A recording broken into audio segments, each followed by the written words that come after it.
Hello, my name is Arthur, and in this video we're going to make an animated pickup item. So we're going to use Blender to do that animation. And before I get started on the actual animation, I'm going to make a little bit of a tool.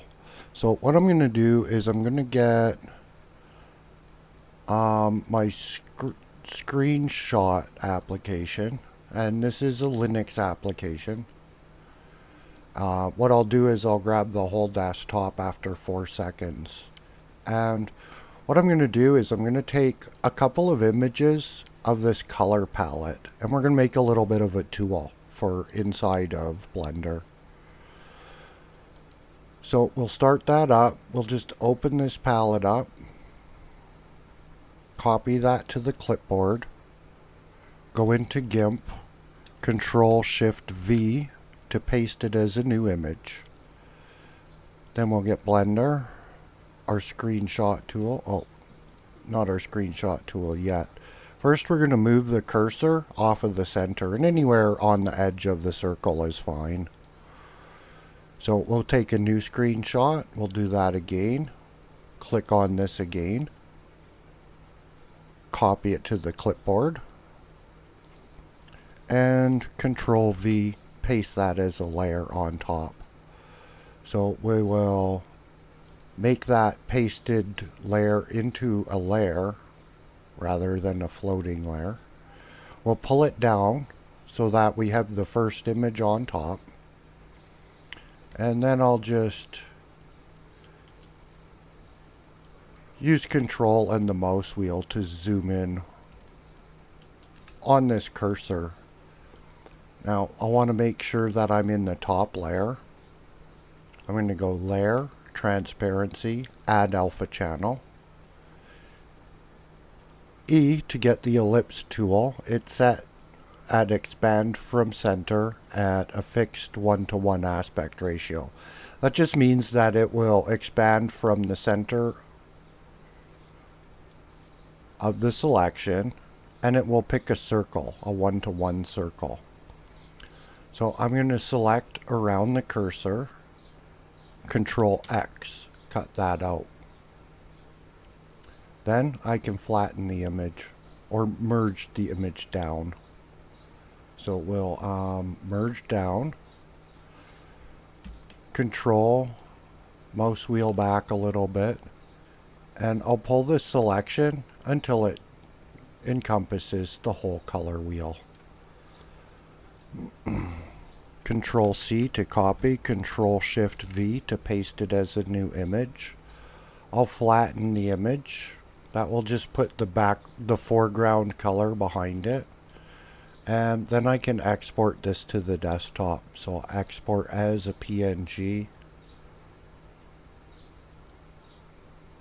And we'll call it color wheel. Export and export.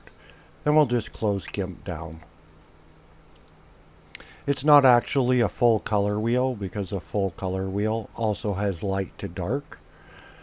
But it's a section of the color wheel, and well, it's from the default colors of Blender, which is a little bit down from absolute white, so kind of a darker version of the colors. Anyways, let's see. We'll go cycles, transparent.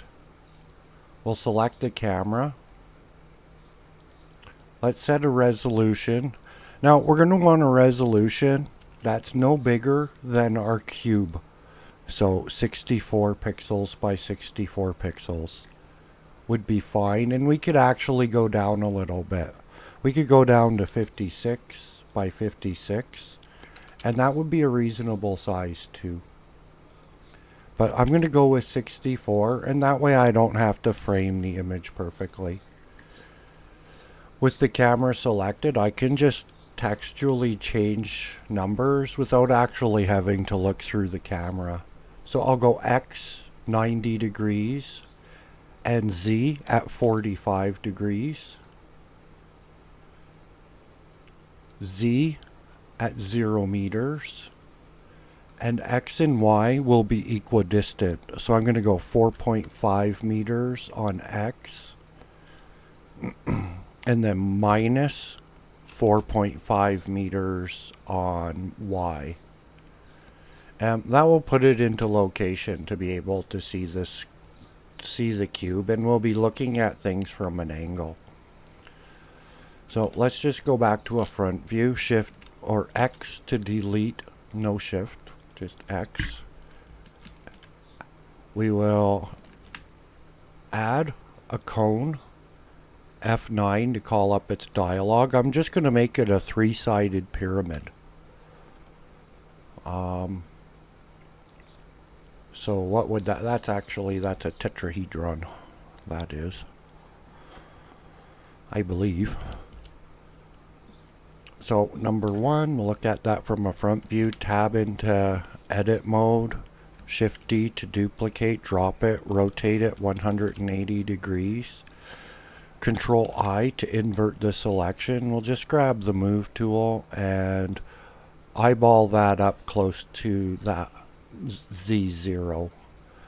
Then we'll go into wireframe so we can select through. Scale Z0, that will match up all of the vertices here. Merge by distance, and that will remove 3 vertices. We'll go into faces. X, delete only faces. That will get rid of that hidden middle face. Then we'll go into edges. Look at it from a front view. Circle, select these edges only. UV, mark seam. We'll go into UV editing, select all. UV, unwrap. That will put the images there. We'll open up the color wheel from the desktop or wherever I happen to have saved that. There it is in documents. That was an accident, but whatever. So we can take each of these sections now, hover over them, merge at center.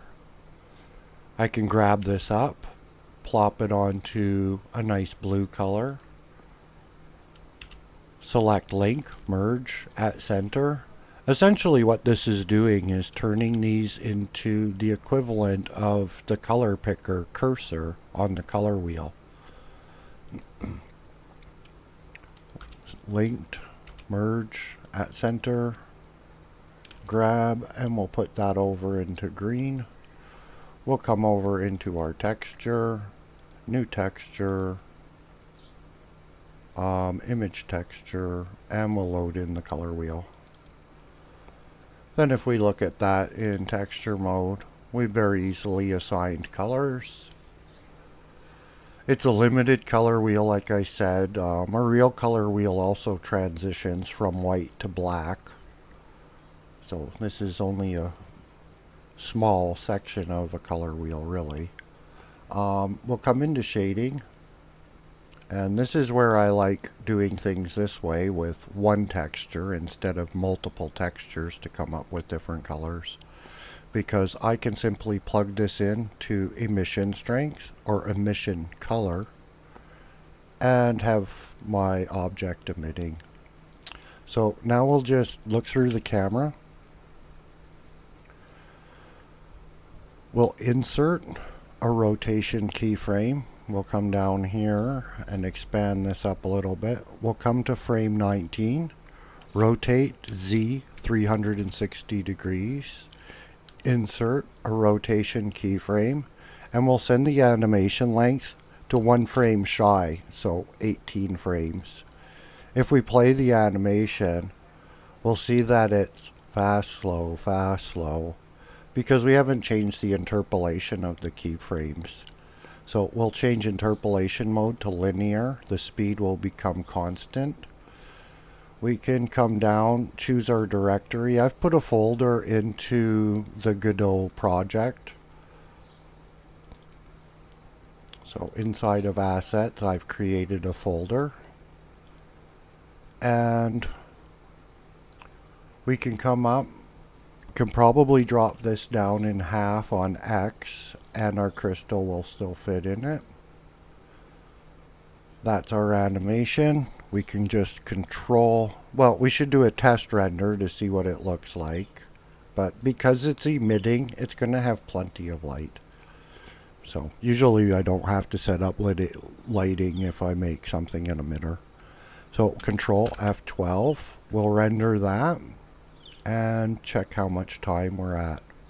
Okay, we're at 10 minutes.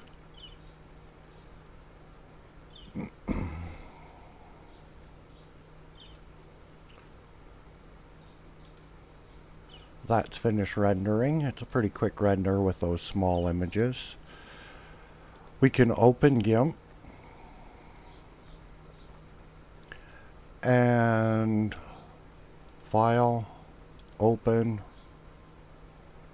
We'll go into our project file, Platformer Demo, Assets, Crystal. We'll just get the first image. It will work fine. Image, Scale Image. We'll make its height 40. We'll scale that. File, Export As. We'll come up a folder and we'll export that as pickup icon, the one that we gave a question mark to, and we'll overwrite that file. So we'll replace that, export, and we can close GIMP down. We can also close Blender down. I don't see a need to save this simple file. That will import. We'll need an Area 2D, a collision shape,